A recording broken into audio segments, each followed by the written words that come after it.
Mr. Abiscato. Here. Mr. Pizzuti is absent.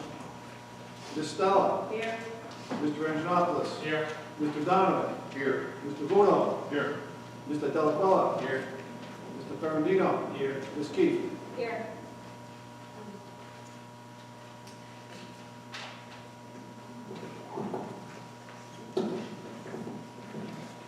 Adequate notice of this meeting has been provided by the following means. Annual notice was sent to the Record, the Observer, Township Clerk, and posted in the lobby of the Town Hall and Board office, setting forthcoming scheduled work meetings and public meetings of the Board.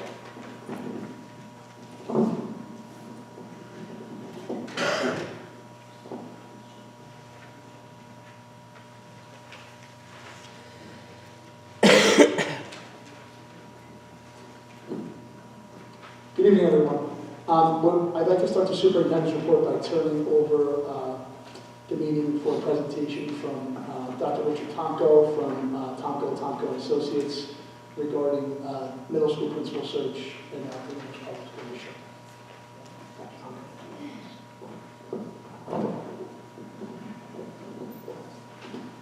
Thank you, Mr. Greco. The first is the chair. Is it all right if I face the crowd? Is that okay? Here.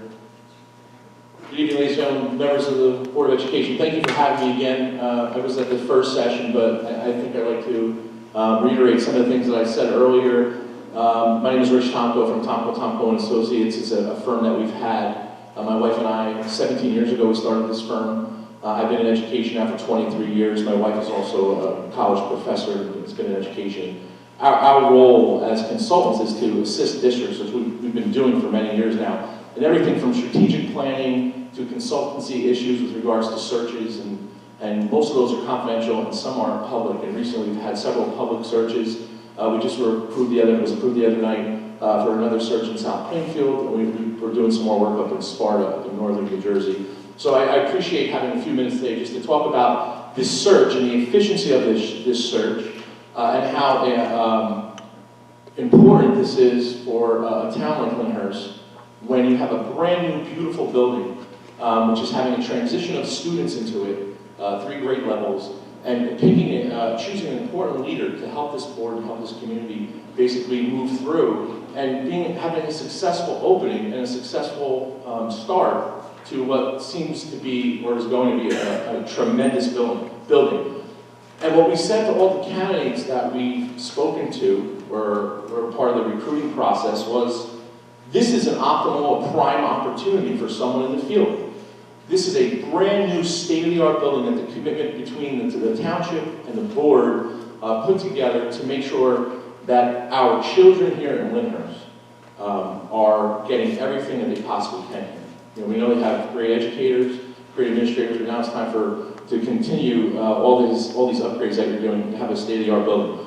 So when we did that and we spoke with the superintendent about putting together a profile, we knew that it was extremely important to come up with a few things. Number one, we needed somebody with experience. Somebody who had a lot of experience in opening up a brand new building. It's a brand new building. There aren't even desks ordered yet, I'm sure. So all those things that happened with the transition. Same thing with personnel. There's some personnel differences that you're maybe not be aware of there as parents. Different programs, foods program, a nutrition program, other things that need to be accomplished, new scheduling. So we needed somebody to basically come here prior to the opening of the school and help lead the transition. So what we did, we started that dialogue with the superintendent via the board committees and what the committees were looking for. And basically, we came up with this profile and went out for recruitment, and the district posted for several weeks into the Star Ledger, which is the optimal place to put an ad in for administration vacancies. And basically, we had 37 candidates for the position. 37 candidates were vetted. And our process is second to none in New Jersey, at least, and in several other states that I would do some consulting in, because we do an ethnographic study when we talk to these individuals. And I'll go over that for a few seconds and tell you what that means. But we're not just looking for the basic answers. We're looking for answers about children, about Lyndhurst. Some of those things when we ask these questions. So the way it works is through the initial vetting, our certificates, Do you meet the needs of the district? Have you had experience in buildings, etc.? Those individuals that we call round zero or zero round then get a questionnaire. They get a questionnaire about 5 or 6 different questions, short answers. And after we receive those questions, they're all anonymous.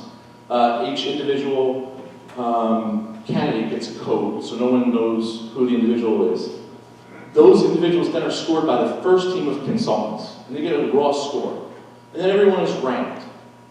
Through those rankings, there are 3 tiers of rankings, A, B, and C. Anybody below a 75% score, which is basically what you wouldn't want, right? You want somebody below 75, goes into tier C. So at that point, we looked at candidates in tiers A and B, and usually the number of candidates in the pool we had, it's between 7 and 8 candidates. This search, we had 7 candidates in tiers A and B. The second search team, which has a combined vitae of 27 some odd years in administration, 22 of those being in superintendencies, 3 consultants sat down with all 7 of the individuals that were in parts A and B. One individual chose to drop out the morning of the interview and basically relayed an hour's worth of questions where we were really talking about what it was to be the principal of this new building. We then put together a plan for the superintendent to see our top 3 candidates. We also required every candidate, which is not uncommon in Tomko and Associates, every candidate is required to provide the board or the superintendent with a 90-day entry plan. So everyone sees what the entry plan was. Top 3 candidates were then given to the superintendent for a recommendation. The superintendent and his team, along with several board members on committee, sat and interviewed the top 3 candidates. And then it was superintendent's prerogative to make a recommendation at that time, which I believe is on the agenda tonight, and that's why we're here.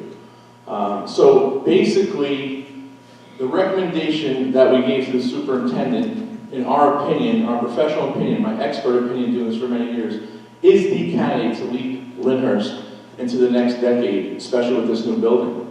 I stand by and I'm confident, and I appreciate the opportunity to talk about how important this process is, and how not to take the process lightly. It's very easy to listen to rhetoric and other things that are out there, but there is nothing more important than putting the right principle in front of the students for that building. So, I don't know if you have any questions. We have some of our questions. Sorry. Rich, could you take questions from the audience? Absolutely. Okay. We asked our questions in the work session that was out here before this meeting, but I think if anybody has any questions for Mr. Tonko regarding the process, feel free. I have a question. Yes, sir. You mentioned that in opening a school is an important criteria. Yes. This candidate has opened how many middle schools? No, none of the candidates that we saw open middle schools. However, this candidate, we had 3 candidates that were recommended. 2 of the candidates worked on referendum projects and transitions. So this candidate, not to speak too much about the confidential of the candidates, but this candidate has experience of moving 1 grade level specifically into a school, which is what you're doing here. So you're combining 3 grade levels. And this candidate has done that? Yes. And did this candidate ever work for you? Yes. For how many years? 2 years. The question was, did this candidate ever work for me? Yes, 2 years. And I would hire her again in a second if it was open. And you were aware of her from the start? I'm sorry, what was that? You were aware of her candidacy for this position from the start of your search? Was I aware of her candidacy from the start of the search? Well, she did apply for me for a yes. So at the beginning of your search, your independent search, Correct. you were aware of a candidate who once was employed by you? Yes. And I also understand you, Mr. Eden, as well, as monitor, you oversaw that district, Belleville. I didn't hear. The question is, this candidate is chosen independently, numerically, by using code numbers. No one knew who anybody was. But at the end of the process, I'm just clarifying, just to make sure I have my facts correct, the candidate who ended up being chosen is someone who worked for you for 2 years in Belleville as a middle school principal, and then left. And Also, Mr. Egan, in your district, where you originally come from, which is Bergenfield, I believe? Yes. You were the business administrator there? I was That's the- correct? correct. And you were the human resources director there as well? No, No? But this firm comes from that district as well. correct. So out of 376 communities in New Jersey alone, but this candidate who was chosen blind, double-blind study level criteria somehow comes from a district that both you and you had employed. Both of your districts employed. And she's the best. Yep. And when was the last time she ran a middle school? She was interim assistant principal in Rutherford 3 months ago. 3 months ago, but she left you. And we assume in good terms. Absolutely. All right, I'm well So let me now comment on that, because I think it's a great, because you said to clarify, so that's great. I appreciate you asking for clarification, because I think what I say a lot is question before comment, right? Because there's sort of, sometimes there's reckless rhetoric, almost libelous rhetoric that sometimes is out there. And I'm not saying that's happening. However, I've worked in many districts. I've been an administrator for 22 years. I sit on the state commission for ethics. So I meet people all over the place. So to think that Ms. Wright, who's the recommendation tonight, is the only candidate out of all 37 that I knew, I don't think that would be something that would be fair enough not to say to everyone. So regardless of where I go, there is somebody I worked with somewhere, whether it's Bergen County, Middlesex County, or wherever it is. So the candidate tonight also worked in several other places, not just those 2 places, and I am extremely confident that if the board takes the superintendent's recommendation tonight, you will see that at a board meeting, once that she is hired, that you will see it as the right candidate. So again, I appreciate the clarification. Just a quick question. You started with, the job was posted on the Star Ledger, Yes, sir. right? Is that the only place, and you best, as you yourself said, expert and experienced opinion in 2020? That's the place where we should. Absolutely, The yeah. only place we should. That's the only place, absolutely. I will tell you Explain this. that to me. Yeah, absolutely. 22 years, the Star Ledger Okay. is still the place to go to if you're an administrator looking for a position. Absolutely. There are social media spots, but I guarantee that anyone that hits that social media spot also checks the Star Ledger every Sunday if they're looking for a job. 100%. The candidate pool, What do you, the statement you just made, what are you basing that on? What Just information, basically- what data? well, there's no hard data there. When you talk to administrators, as many as I've talked to, and they're, every Sunday, if you call any administrator, they're all looking in the paper. Guaranteed. That's the place to go. Okay. It's also on our website, which is frequented, but again, I don't have any data on how many people would visit that. And I'm not sure if the district put it out on their website or their social media, but that's a possibility. But again, Star Ledger is the place. If you didn't think like LinkedIn or any of these other things, No. contemporary, because at the same time, we're talking about the state-of-the-art school, right? And we're going to one place, which is a paper, in 2020. Yeah, but I, Are we getting the right people, the right pool? 37 people to start is low. right, and I'll talk about that in a second too. I think it's a great, I'm glad you bring that up, but I think the Star Ledger also has an online component, so I think many candidates look through there, but I mean, we just post it with the Star Ledger. The board approves papers or outlets where to put it into. So again, there may be other junk paper or whatever they put it into, but our recommendation is absolutely 100% Star Ledger. So the small pool is very interesting. Any district, with all due respect to Lyndhurst, any district that is in deficit really doesn't draw a big pool of candidates. I don't know of too many professionals that would leave a spot or want to go to a spot that's already in deficit. It's unfortunately a hard topic to talk about, but that's why the pool is lower when that happens. When there's a state monitor here, not too many people want to go and listen to a state monitor. No disrespect to Mr. Egan. Also, regarding state monitors, I work with 4 state monitors, different state monitors now. They come and go, again, no disrespect to you, but it is what it is. But I am confident that the recommendation tonight is definitely the leader that you need for this movement. I have another question. You mentioned you sit on the state ethics board. Correct. Correct. I assume you hear issues such as you being a superintendent in Belleville that is under Mr. Egan's control. Okay. Right? Is that correct? Yes. It is under Mr. Egan's financial control. Okay. Your raises, your salary That's not true. The question was if my raise or my budget was determined by Mr. Egan. Mr. Egan is in charge of the budgets, in charge of the teachers' raises. My raise as a superintendent has nothing to do with Mr. Egan. Mr. Egan has no control over the superintendent's contract or hiring a superintendent. I'm sure there is something he could do to probably stop the monies of that. I'm sorry to interrupt you again, but Mr. Egan actually was quoted in a press release on your hiring as being the person who hired the consultant that ended up choosing you to be the superintendent. I'm sorry, repeat that. I don't understand what you just said. Mr. Egan Okay. is quoted in a press release with the consultant who played the role that you play now in Belleville in hiring you. So in other words, Mr. Okay. Egan definitely had something to do with your being Well, hired. I was hired by the board, and it's not uncommon for boards to use consultants. So, and if Mr. Egan was the monitor at the time, then obviously he was part of the process. So again, how is that not transparent? I mean, you're making it seem, I think the tone that you're giving is that this is not a transparent thing. My contract here was approved by the board. No, I know, but that's all transparent. But those were transparent processes that occurred. It wasn't transparent to me until I looked into it, that you worked for him in Belleville. I've never, sorry, I don't even know who you are. I haven't seen you in Belleville, so if I would know I was there. Answering the question you're talking over. Oh, go ahead, I'm sorry. So, I'm trying to answer your question. I'll speak, but Go ahead, sounds good. okay. So what I was saying is Mr. Egan, I believe you're in control of the finances of both this district and Belleville as well, correct? The oversight, correct? Yeah, well, Oh, there you go, Mr. Egan. sorry. I'm sorry. But I just want to make sure I'm correct about that.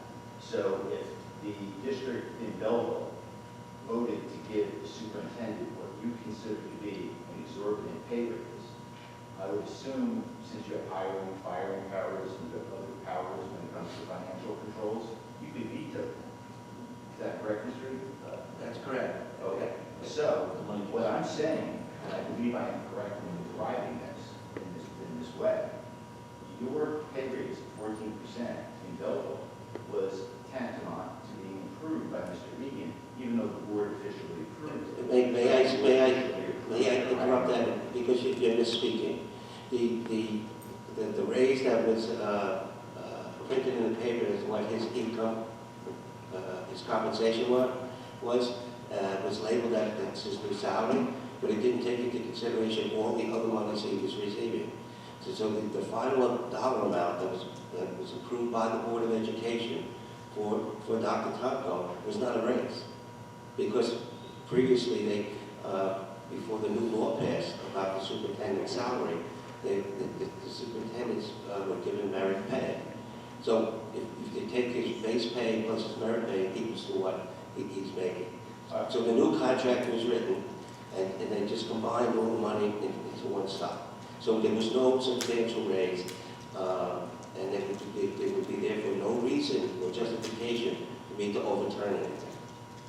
That, sir, I accept your judgment as what you thought was the right thing to do, in your opinion. It's not, no, but please, you're mischaracterizing. It's not that what I thought was the best thing to do. I had no power over it.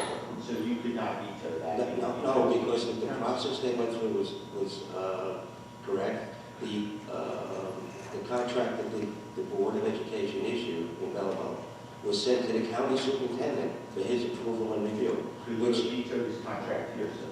I can't hear you, but Could you have vetoed his contract in Lyndhurst, in the district of Lyndhurst? When this board voted to appoint him, could you have considered that excessive, since we already have a superintendent who could do the same thing to the job?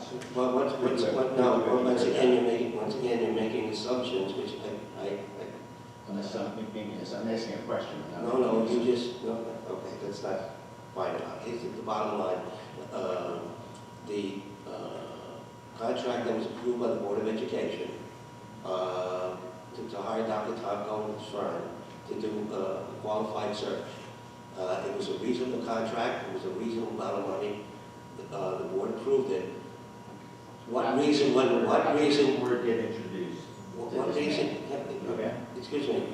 Am I asking a question? Was I responding? You're talking to me now? Well, You're talking. I guess to cut to the chase, since we don't want to bore everybody to death, you oversee the finances of his district. You oversee the finances of this district. Correct. You had nothing to say about him coming into this district, perhaps, and I'm asking this board for clarification, and President, perhaps you could answer. Did this board get a recommendation to hire Mr. Conker, Dr. Conker, from you? What the board received, was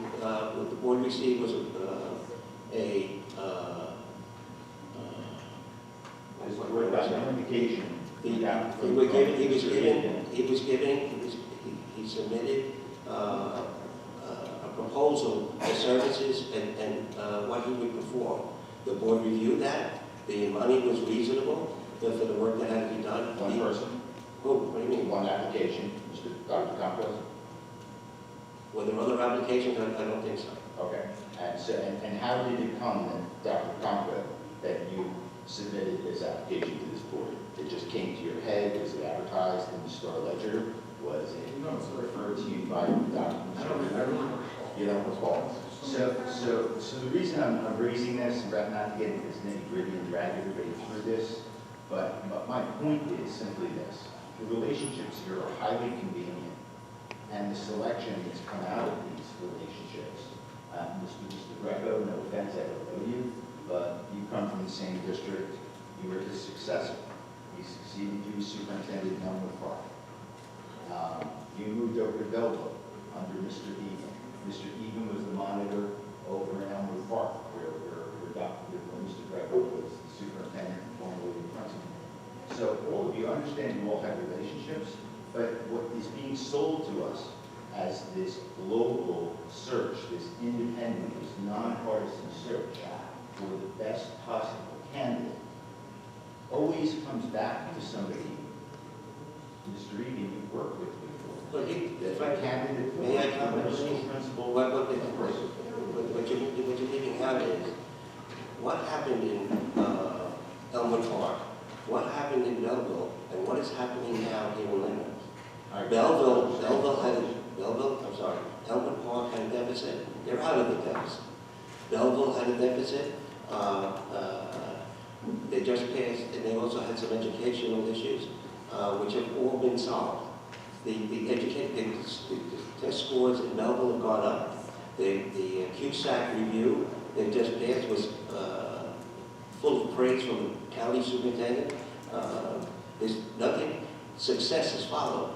Now here in Lyndhurst, we're on the same page with the same business model. Yes, we have a business relationship which resulted in nothing but good news. And to try and draw a sinister conclusion that just because we know each other and we have no business relationship, that there's something evil going on.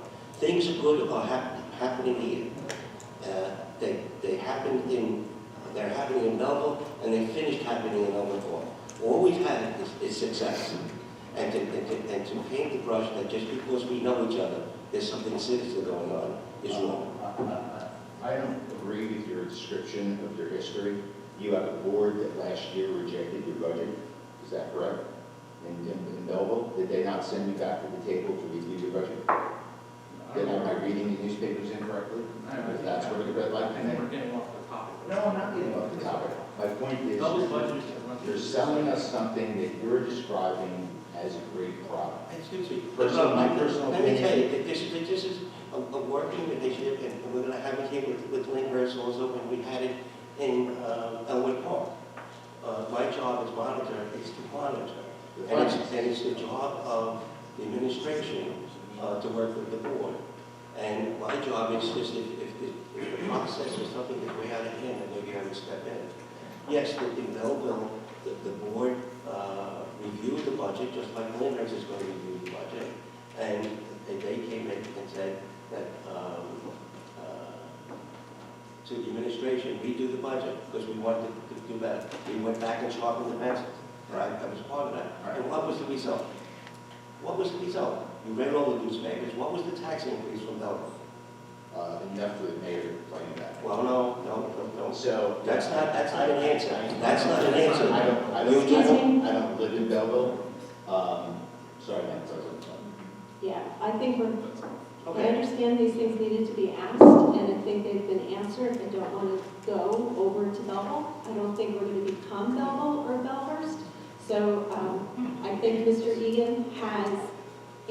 questions.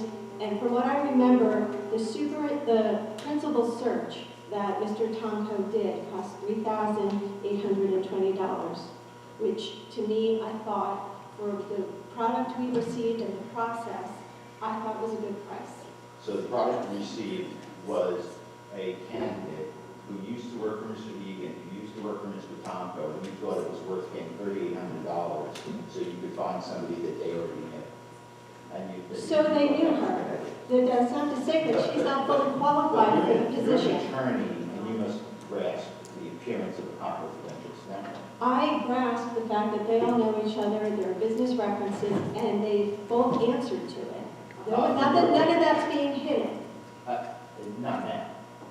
I don't think it ever really was being hidden. Was it being disclosed? Was there maybe someone missed where it was disclosed? No, we knew. You knew. Was it disclosed to the public? I don't think so. So I understand you want to shut me down, and I will sit down because I'm not going to torture you down. But you did not answer my questions. You sold the districts that you were in as if they were all fixed. The problems in Elmwood Park, I believe, started under you, that weren't your fault, that they started while you were there. No? Didn't you discover the deficits while you were there? You discovered it. I said they weren't your fault. But the point is, there's a convenient relationship where all these people work together. And my point is, you are still a school board that represents this town. You represent the people of this town. You don't represent a consortium of individuals who have decided they have a good thing going, and they're going to continue to recommend one another for jobs in districts that are in trouble. It is not necessarily, if it were fully disclosed to the public, something that the public would agree with. Furthermore, when you're opening a new school, like a middle school, like this first-time middle school in this town, and I do have something to do with this. I worked on passing North Wayne for middle school a long time ago before you were on board. And it's a tough process, and I appreciate the process, and I appreciate the difficulties in financing it. But what I don't appreciate is the, excuse the terminology, underhanded way in which you went around interviewing a candidate. You chose that candidate for president. The vice president at the time was We the sat Donald did. in the final interview. And this consultant Sir. who works for Mr. Sir, do me a favor. Ms. Keefe and myself did not answer any questions. We were there to observe because it was recommended by other board members for us to go to observe the final three. And I'm going to be dead square honest with you. I had some apprehensions myself, and Mr. Tomko sat with me. Joe DeCorso was in the room, and Anthony Greco was in the room, and he went through the whole entire process that it went through. I mean, personally, I never interviewed a principal before. The first thing I ever got was an intro to a stockbroker on Wall Street. That's what I did. I understand. I was impressed by the process that he did. Because he's the final three candidates that went in there. I came walking out of there happier than a fat at the cheese factory. I was absolutely focused on going forward because I've been on this board so long that I was here in the weeds and finding out, you know, what the deficit was, $600,000, 2.5, and you're sitting like this, and then when something like this, a breath of fresh air comes into the room, I'm excited about it, and I can tell my fellow board members there with no hidden agenda, but pray to God we have the right person.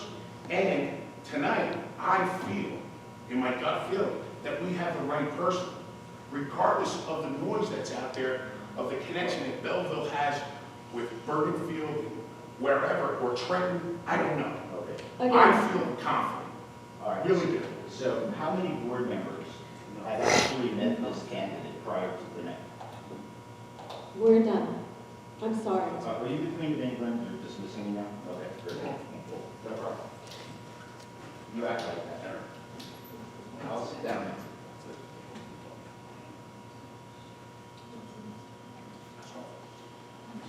Thank you. Thank you, Dr. Tomko. You have a presentation tonight. We were one of the districts chosen, not for any bad reasons, I think for good reasons. Bergen County Non-Public Nursing Services Division oversight. They're going to do a short presentation for us just to kind of explain how that works. So I'd like to welcome Maria Colasante and Noemi Dominguez. My name is Maria Colasante. I'm a senior public health nurse with Bergen County Department of Health. I have my director of nursing with me as well, Noemi Dominguez. One of the services that we provide are oversight for non-public schools. And what that means is generally school nursing, the nurses are basically on their own. If you know, apparently people have children in the public schools. My kids went through public school. And occasionally get the phone call from the school nurse, you know, so-and-so is sick, can you come and get them? When you're in a non-public school, the nurses by themselves. When you're in a public school, you have the other public school nurses to bounce things off of, to get opinions. You know, what do you think about this or what do you think about that? When you're in the non-public school, you're basically on your own. So we just wanted to bring to your attention Chapter 226, which was a law that was from 1991. And how do I click? For the, just hit the space bar? Yeah. No, that's okay. I'm good. Thank you. Oh, that's fine.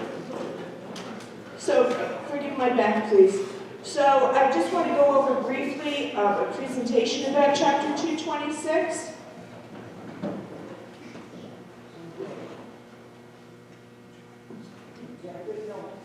It's not working. Oh, wait, maybe the arrow? Oh, here we go. So what is Chapter 226? The state of New Jersey provides funding for non-public school nurses, which I don't know if the board is aware of or not. I would hope you would. Where the state of New Jersey will provide funding of, at this past year, was $97 per student. Meaning the state gives you $97 per student for the year, and that money is to be used towards your school nurse in the non-public school. Chapter 226 requires that all school-aged children, whether they're in a public school or a non-public school, have the services of having a school nurse.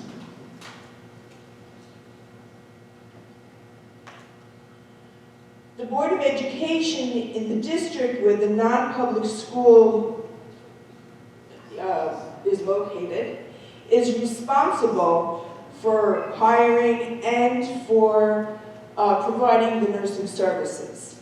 So even though it's a non-public school, the hiring of that nurse has to go through the local Board of Education. The Board of Education may contract with any public service, such as Bergen County Department of Health Services.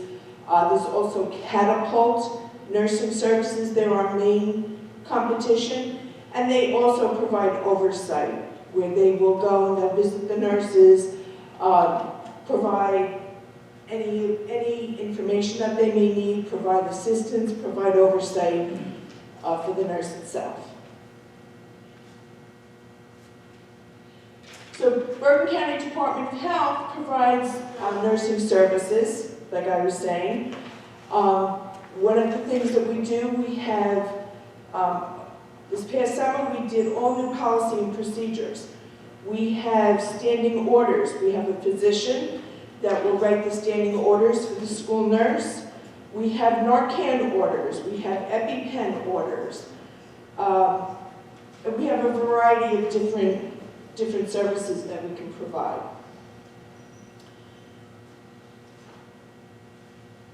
So we are a team. Right now we are a team of 4 nurses, 2 of which are certified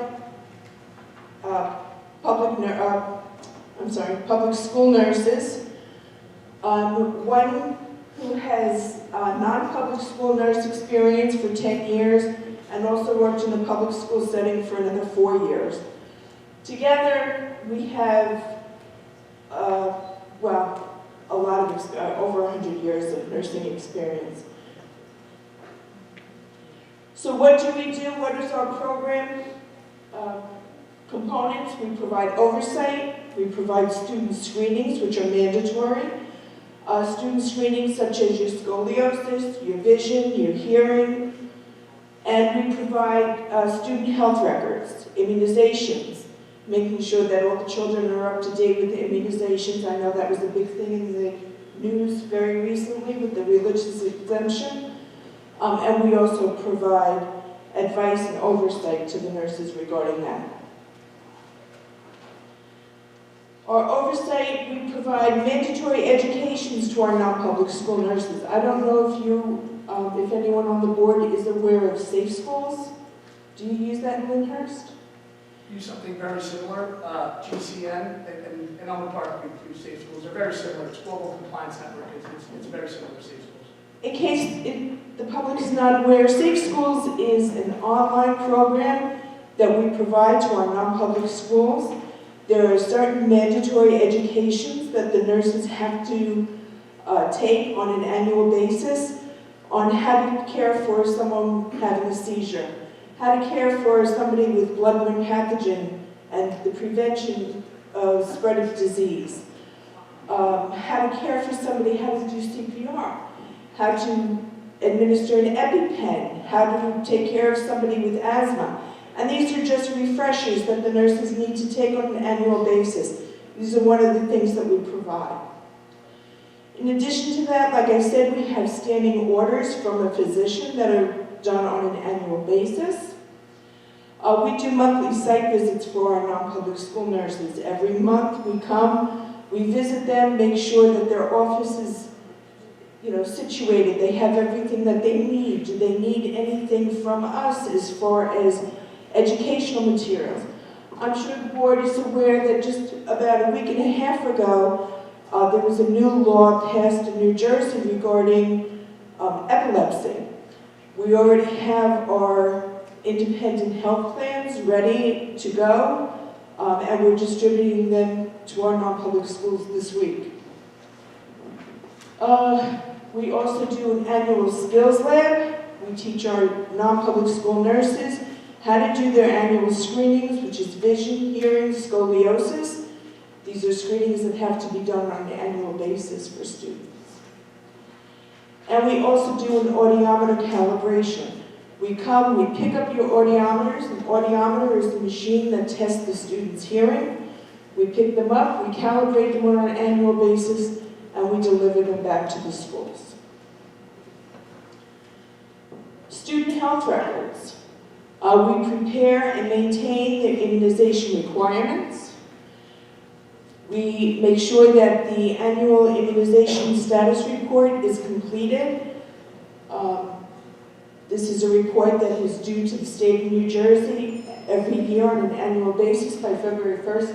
I do have to call your nurses in Lyndhurst because they haven't been submitting that. And we also make sure that all the students have their A45, which is an immunization record. As far as our student screenings, we assist. We assist performing the screenings. We assist with the scoliosis screenings, the vision, and the hearing. So we will help your nurses in any way that we can. So do you have any questions for us? I have a question for you. Yes. When you're saying non-public school, $97 per student, now is that a supplement to Title I money that they get from the federal government? This is from the state of New Jersey. This year, the charge that the state gave $97 per student, Okay. and then Bergen County charges $11 per student. So the $86 goes to the school towards their nurse. Plus the Title I money that comes from the federal government to our district, because our director of curriculum, am I correct on that, oversees the Title I money where it's dispersed in the district, Yes, I am. and then that would go to the. That would be in addition to, you have to fill out, there is a form that needs to be filled out, And then depending on your population, let's say for the 2019-2020 school year, they would pick one day, you would submit your population for that one particular day, and then the state would give you $97 per student for the 2021 school year, for the following year. Yeah, so basically what happens is we get money from the government, and even though, like the woman said, even though Sacred Heart is a non-public school, since they fall in Lyndhurst, we're responsible for overseeing all their finances when it comes to that money. So Mr. Greco and I have to oversee that spending. So when we look at that money that the state gives Sacred Heart for X number of dollars per student for nursing, we are the ones who actually issue that contract and pay that nurse. So same thing for their Title I teacher. Even though the money and the staff members at Sacred Heart, which is a non-public school, they're in Lyndhurst, we have to oversee and vet that candidate, make sure they're providing the services, oversee their hours, and then ultimately sign off to make sure that they get paid. So that's... That's financial oversight. We're talking about nursing oversight. Correct. Bringing your skill sets, their abilities to do what they're supposed to do. You can't have a nurse really alone. You need to have someone to be able to say, yes, they are doing the nursing component correctly. And that's why So we're responsible for the financial oversight, that is responsible for the nursing and implementation oversight, yeah. Correct. professional. The professional. Are there any questions? I'll be happy to answer any.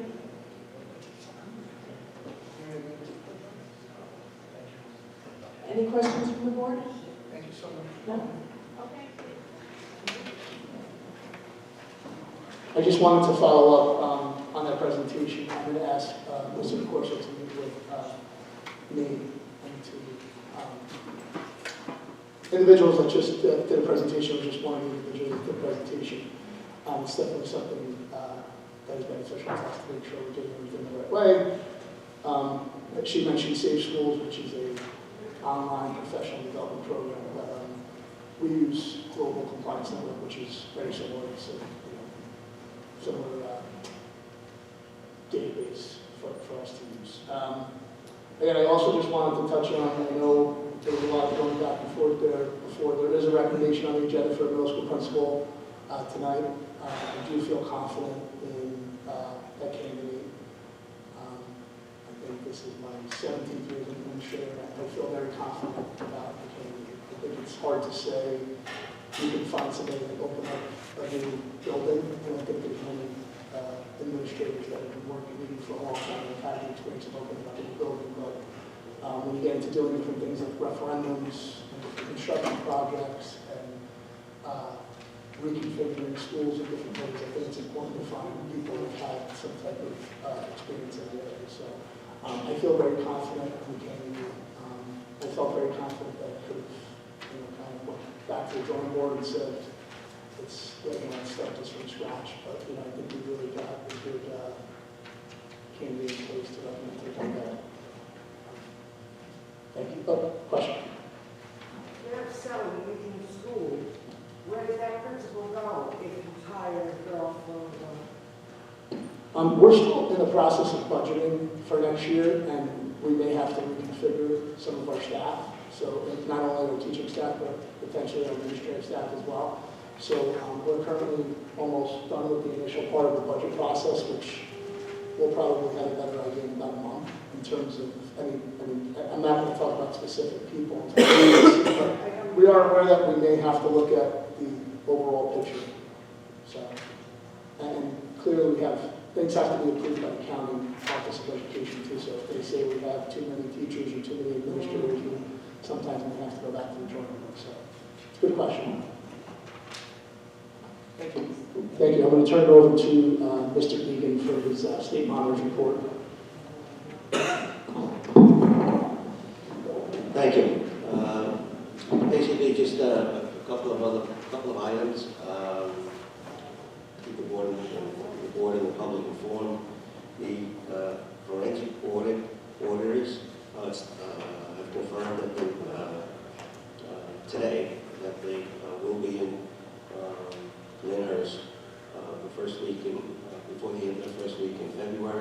to start their forensic audit concerning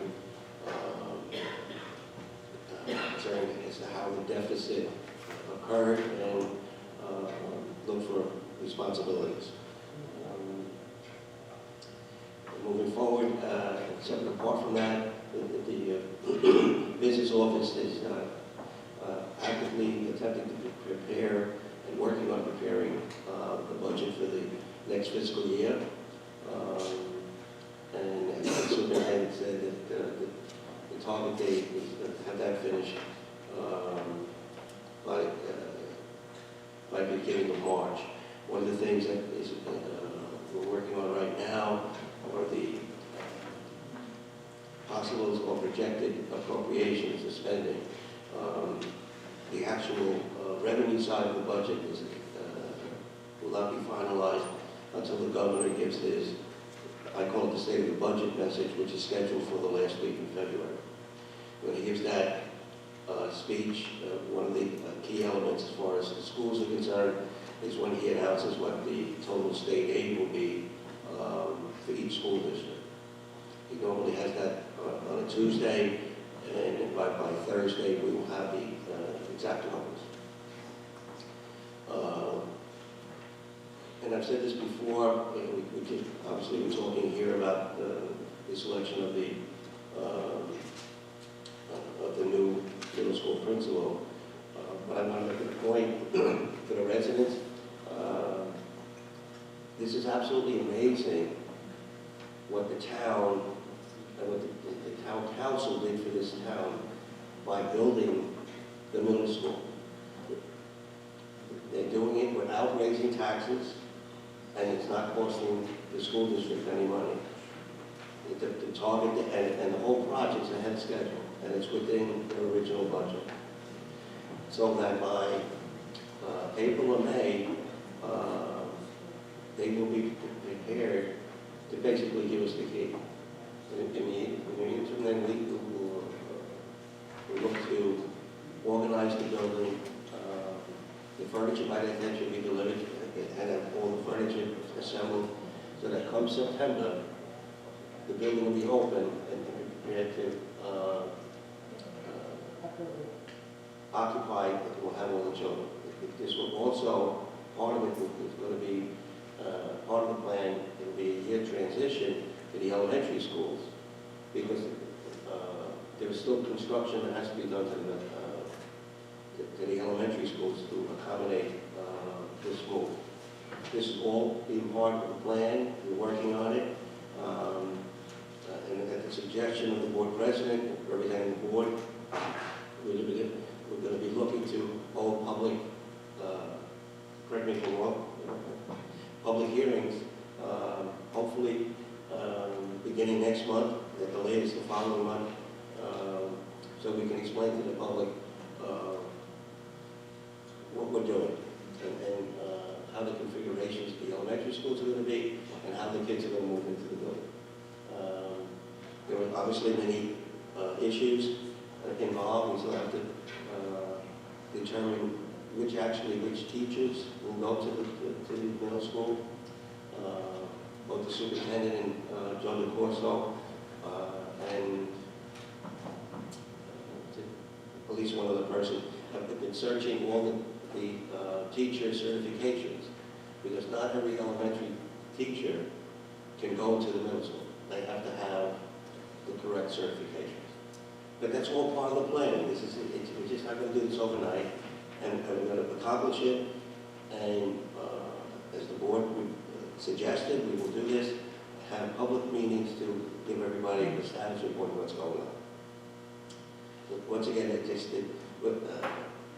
what the town did for the school system is, to me, unbelievable, because in all my years, I don't know of any other town that has done something like this, where the governing body of the town paid for the construction of a new school without passing the burden on to the school. And my congratulations to them.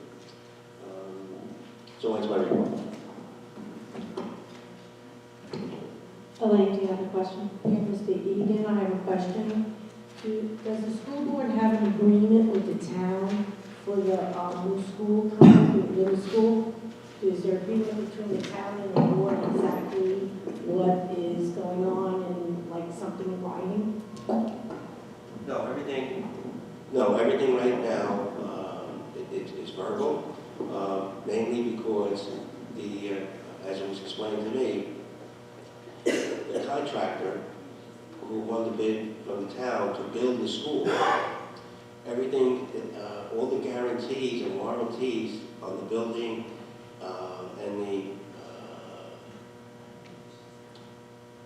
and the heating and the cooling system, all those guarantees are with the town.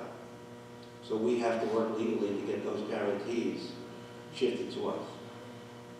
And so until that happens, everything is still in the name of the town. And will the school board own the building, even though they're holding the bond? I don't know the answer to that. My assumption is yes, but it's an assumption.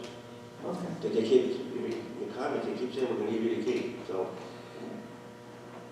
But will they charge a lease purchase or do something with us? my understanding is that they're paying for the whole thing. So we won't have to give them anything like we do with the pool and the memorial campus? Correct. Okay. One other question. You brought up about the budget for, with the state. Is there a cap yet on the budget? Like, it used to be 2%. Like, is there still a cap where you can't go over? And if you do go over, do you have to put it up in November for election? Okay, so the first part of your question is there a cap? 2% cap. As far as I know, yes. There was legislation submitted to the governor's office to change that somewhat, and the governor rejected that. So the 2% cap is there. If the school wanted to exceed that cap, yes, they would have to put that on the ballot. So now, considering we're in uncharted waters, are we going to be able to handle the amount of the maintenance it's going to cost for this new middle school, considering you're hiring people and you're doing this and everything? Because it makes me nervous that our business administrator and our superintendent have not gone into the school yet. So how could they project in a budget, and you too, to oversee, how much it's going to cost for maintenance of this new school? It's a good question. And as a board member and as a member of the public, when come March, when we present the budget publicly, all those items will be addressed. Okay, thank you.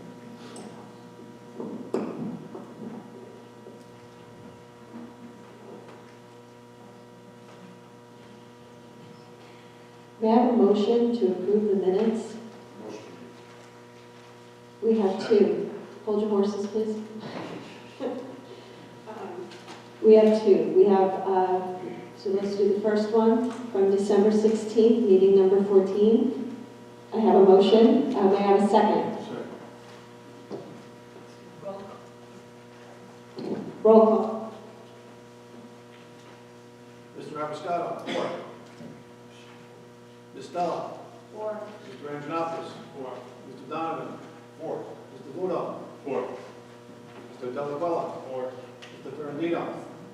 4. Ms. Vudo. Sorry, Ms. Keefe. 4.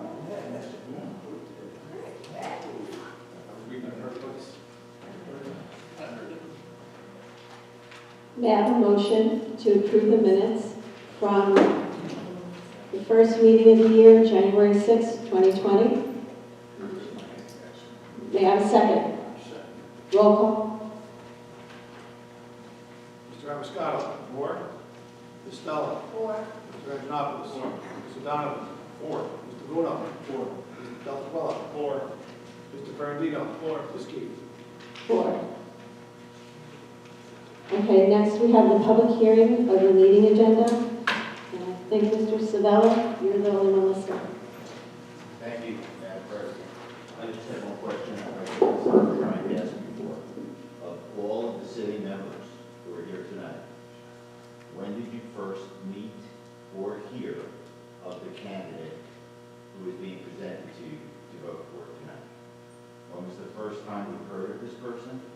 by name. And when was the first time you met this person? That's one for each of you. Name for year. What was that for? Okay, so, When did you first hear of the person? I know you've met the candidate. Yeah, date of You birth. were part of the interview process, Donovan, and President Keith, you were part of the interview process. So of the 6 remaining members, how many people, how many of the trustees actually met this candidate before tonight? This candidate you're being asked to vote on to make what you're all describing as one of the most important appointments this district has made. Well, And it perhaps a generation. wasn't down to 3, nothing was set in stone. It was down, when I came out of that meeting, there was 3 great candidates. That was my question. Yeah, I know, but I'm trying to, it was that date when we met them, we met the other 2 candidates. So, I'll recast the question. Can I- I accept, Madam President, that you know the candidate, and you've met the candidate met to the your candidate. satisfaction. And I accept Mr. Donovan, that you've met the candidate to your satisfaction. And Mr. Egan, I assume you know the candidate. But of the trustees who are voting on this tonight, how many of you have met this person before tonight? Anybody? I'm sorry to interrupt, but can I ask our attorney what the usual process is? Because it's my understanding that the board, for instance, Jim and I could sit on those final 3, but we couldn't ask any questions. So my question to the attorney is the process that we did we do it correctly? Do board members normally meet candidates' principal positions prior? Board members are expressly precluded from interviewing anybody but the superintendent in terms of an interview. So Mr. Donovan and Ms. Keefe participated and observed. I understand. But it wouldn't be unusual if none of the board members had met this candidate before this evening, in fact, probably ethically appropriate. Because the recommendation, what a Board of Education votes upon is a recommendation of the superintendent. I heard you couch the question when you did. It is an important position, but ethically, the board can't participate in any interview.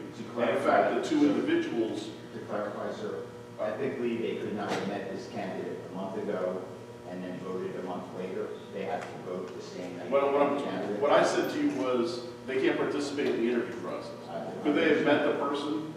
Probably, but could they have met as a board and interviewed the person? I think They cannot. this is a bit of subterfuge to kind of confuse the point. My point is this: when did you first hear of this candidate? When were you first familiar with this candidate's qualifications?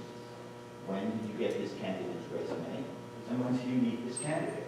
Simply put, how long have you been aware of the credentials, the qualifications, the background of the most important appointment in a generation in this district? And that wasn't for you, Mr. Beebe. That was for the high elected officials. Can I help them refresh their memory? I'm sorry, sir? May I help them to refresh their memory? No, I'd rather my elected officials actually have the ability to communicate with you. No, I'm sorry, I thought you would not be interested in knowing the whole truth. Or is that something? I trust my elected officials. No, but are you interested in getting the whole truth? I'm interested in my elected officials telling me when they first heard of this candidate. Are you looking for the truth? Sir. I would like to think yes, I'll give you that. That is a loaded question. Of course I'm looking for the truth. I'm not Thank looking you. So in that case, I'm I'm looking talking to the board.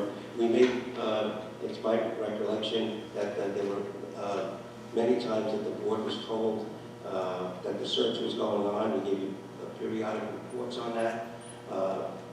We did not give you the names until the search was almost completed, so it came down to the top 3 with the advice of counsel to protect the board. No arrangements were made for a meet and greet until the superintendent finalized his recommendation. And we did, and this is the opportunity that came tonight for a 5-minute meet and greet. 5-minute meet and greet. When did you all first become aware of who this candidate was? How long? A week, 2 days, 5 months? I think it varies depending on the members. I would say that the newer members probably did not receive her I credentials did until not see Friday. her, or got a packet home on Friday with a resume, and I only met her today. That's So it. you just met that Friday. Chris met me. You Friday as well? Will you Friday as well? Yes, it's a student resume. On Friday? And Mr. Episcotto, you're Friday as well, I assume? I choose not to answer. You choose not to answer me, that's fine, Mr. Brandy. Mid-January. Mid-January. Okay, so everybody's got their own little schedule here of when they've heard about this, and it's not clear who the majority were that got this and are voting on this. But I must give you credit, you definitely don't answer questions absolutely clearly. Some of you have been in politics for about 4 years. Do a great job. Thank you. Really do. Thank you. So the answer is, you didn't get it, Mr. Delaquila, when did you first hear her? Friday. Friday. Mr. Diamond, you've known her, and that's it. So you've got a couple of new board members, and Chris Antonopoulos as well Friday.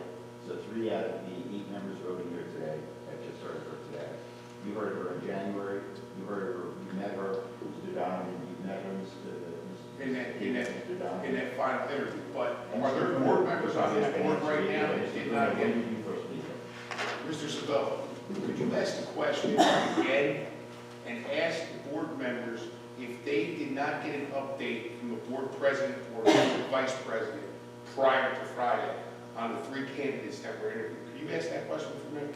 Sure I can. You want me to ask, were they given an update on the candidates? Yes, by the fellow board members that were in that Were room. you told who these candidates were before Friday by name? And they- Not by name, I didn't say that. Not by Just I can't say Friday. Okay, so the big surprise is that, in short, today we get told who it is, superintendent's recommendation, and we just live with that. I think that's one of the reasons why we hired our superintendent, because our superintendent is required to recommend. If We hired Mr. recommends Tonko for the process. We did not hire him for the decision. And at any point, our superintendent could have brought someone to the table. If he thought other people were qualified, he could have refused the 3 candidates. We chose the candidate out of the 3 finalists. And we didn't even choose this person yet. Our superintendent has recommended this person. And we hired our superintendent and we have a certain amount of trust in what he chooses to do. He's the educational professional. He's the one who's running this district. And he's sitting here tonight saying he's recommended it. People can vote the way they want to, but I think his recommendation carries an awful lot of weight. Years ago, when I used to be a school board president in Woodbridge, we actually used to hire some principals sometimes, and the superintendent, whose legal duty it was to do that, hire, review, he did that process. And he did a pretty good job of it. In your case, you hired a consultant who works indirectly with the state monitor, and you presented us with a candidate at the very last minute, and you're acting with a bit of indignation as if somebody should be suspicious about that. You seem a little surprised that somebody should find that suspicious, or you're calling it propaganda that someone should question these relationships. I understand. You're defending yourself. No, I did. But this doesn't look too good. Excuse me, that's untrue. Thank you. That's untrue. Mr. Egan, I think we're That's good. okay. Thank you. I understand.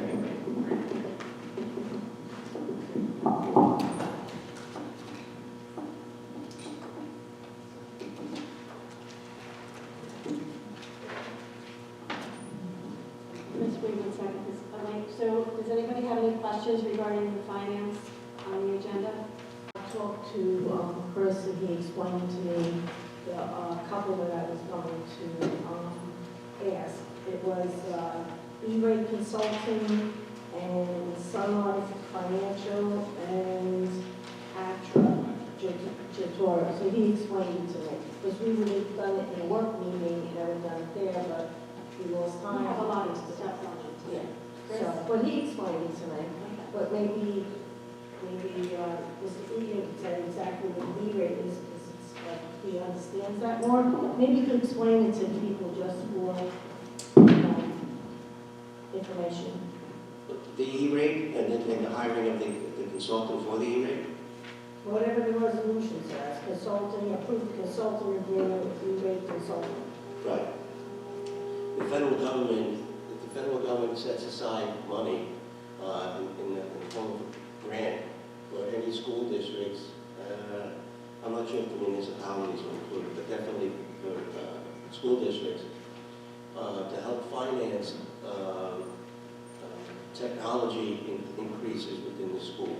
They will pay for almost 50% of the cost of computers, laptops, smart boards, many other items that connect and establish the Wi-Fi within schools, and that payment is called the E-rate. So what the consultant does is examine and audit all the purchases and expenditures for technology that were purchased by the district, and select those items that are eligible for the E-rate, and submit all the paperwork and file the request to the U.S. government. Thank you.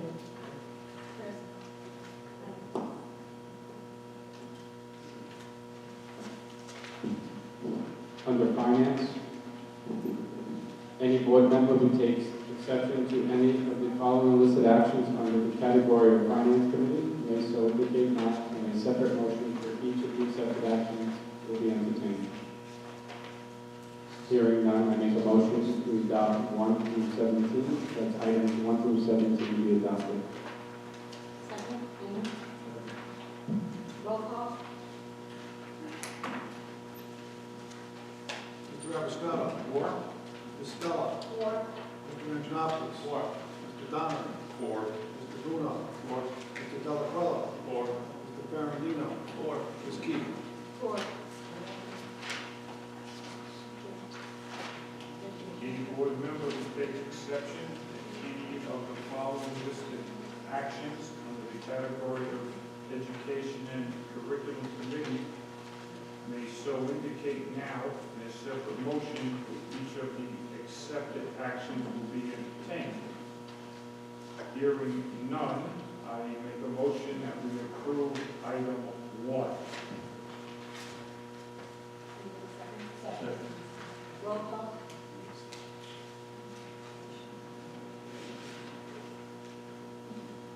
Mr. Abiscato. Four. Ms. Stella. Four. Mr. Anjanopoulos. Four. Mr. Donovan. For. Mr. Bruno. For.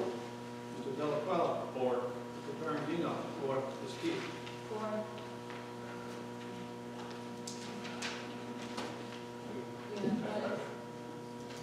Any board member who takes exception to any of the following listed actions under the category of Athletics and Student Activities Committee may so indicate now, in a separate motion for each of the expected actions will be entertained. Hearing none, I make a motion to accept 1, 2, and 3. Second. Just to be clear, I missed, so I skipped policy, not on purpose. So we're in athletics and activities. So do I have a second? Yeah, you have to. Okay, roll call. Just want to be clear, everyone. Mr. Abiscato. Four. Ms. Stella. Four. Mr. Anjanopoulos. Four. Mr. Donovan. For. Mr. Bruno. For. Mr. Delaquila. Mr. Ferrandino. Ms. Keefe. Four. And now we'll do policies and regulations. Okay, on policy, there's an addendum for number 3. It's on a separate piece of paper.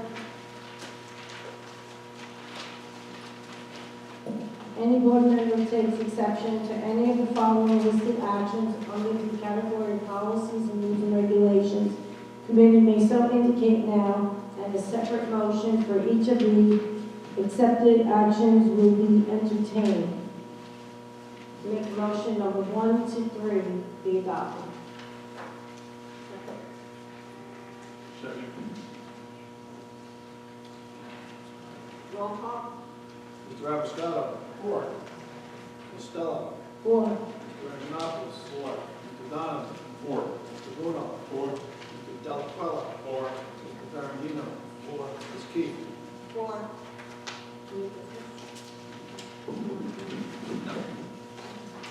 Any board member who takes exception to any of the following listed actions under the category of new business may so indicate now, and a separate motion for each of the accepted actions will be entertained.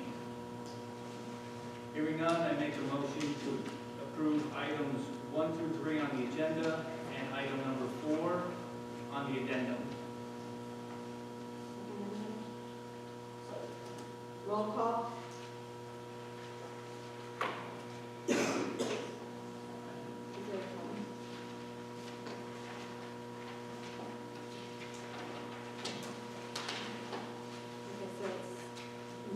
5, just to clarify. And 5 is on the agenda. 4.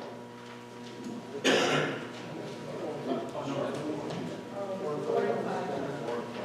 1 to 3.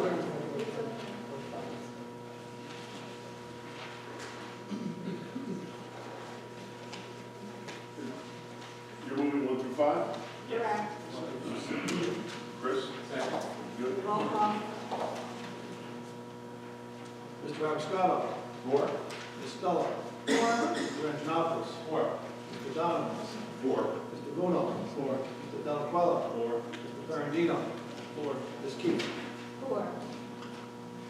Personnel.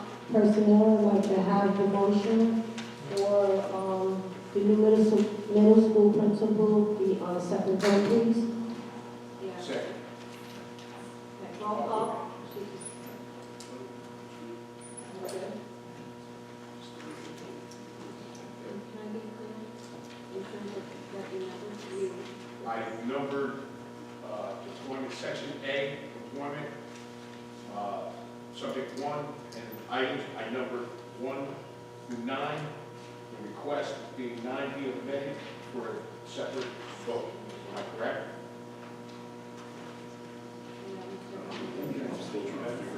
Correct. That's correct. Now, could we get a roll call for her motion? Yes, roll call for the separation. Mr. Abiscato. 4. Ms. Stella. 4. Mr. Anjanopoulos. 4. Mr. Donovan. 4. Mr. Bruno. 4. Mr. Delaquella. 4. Mr. Ferrandino. 4. Ms. Keith. 4. Personnel? Any board member who takes exception to any of the following listed actions under the category of personnel may so indicate now, and a separate motion for each of the accepted actions will be entertained. I make a motion, we accept section A, items 1 through 8, through section P. Everybody got that? Please don't change this format anymore. Yeah, I guess ahead of time, so. In all fairness, we did ask. Who's second? Chizzy. Roll call. Mr. Abiscato. 4. Ms. Stella. 4. Mr. Anjanopoulos. 4. Mr. Donovan. 4. Mr. Bruno. 4. Mr. Delaquella. 4. Mr. Ferrandino. 4. Ms. Keith. 4. Any board member who takes exception to any of the following listed actions under the category of personnel may so indicate now, and a separate motion for each of the accepted actions will be entertained. Hearing none, I make a motion we accept section A, item 9. Roll call. Mr. Abiscato. 4. Ms. Stella. Before I vote, I want you to know that I wasn't here from the beginning of the process of what went on with hiring Mr. Tomko, and just given it recently, I felt that maybe I look at it as a dollar value, that we would be saving money if we use somebody from in-house, and to have maybe transfer the principal down. I didn't have the chance to bring my things to the table before this is done because I'm coming in at the end. So therefore, I abstain on the vote. Mr. Anjanopoulos. 4. Mr. Donovan. 4. Mr. Bruno. 4. Mr. Delaquella. For the same reasons as Elaine, I would also like to abstain. Mr. Ferrandino. 4. Ms. Keith. 4.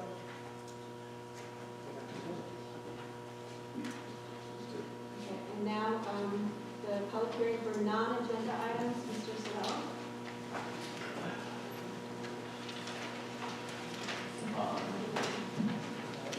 I was just curious, Mr. Superintendent, Put the mic in front of you, please. No. Frank, thank you. Yes, please, thank you. You're welcome.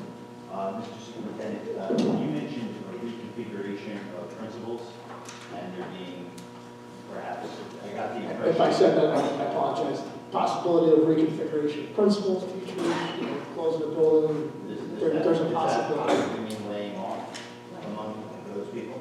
Is there a possibility of that? Do we have too many? I would like to say no, but there's a possibility for anything. We haven't completed our budget yet, so I have no plans of laying off anybody. There are no plans at this time. At this time. But it's being reviewed, whether we have too many principals, too many teachers. Everything's being reviewed. Everything's So, being reviewed. yeah, Okay, thank you. absolutely. Mr. Hughes?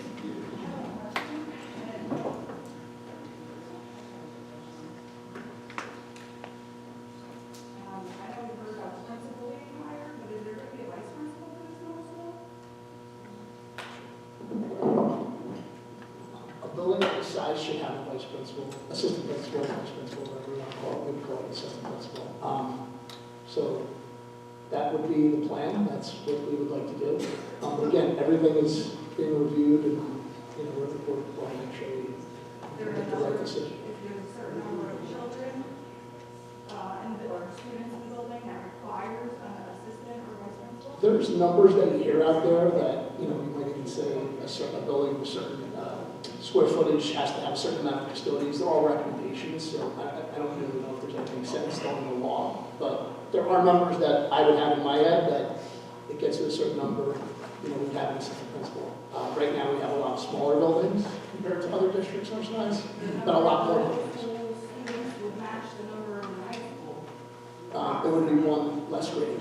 One less grade. But it would, the usual school that size would have an assistant principal. So you wouldn't know who would be using Mr. Conwell for that as well? No, I would prefer for that, for the principal to make a recommendation for an assistant principal to me, and to me to be involved in the process with the principal. You got it.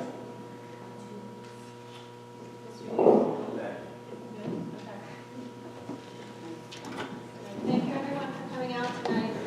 Meeting is over. Did I have a motion to? I don't want to. I have a motion and a meeting. I did. Okay, roll call. Mr. Abiscato. Four. Mr. Pizzuti. Ms. Stella. Four. Mr. Antonopoulos. Four. Mr. Donovan. Four. Mr. Mudo. Four. Mr. Delacuilla. Four. Mr. Ferrandino. Four. Ms. Keith. Four.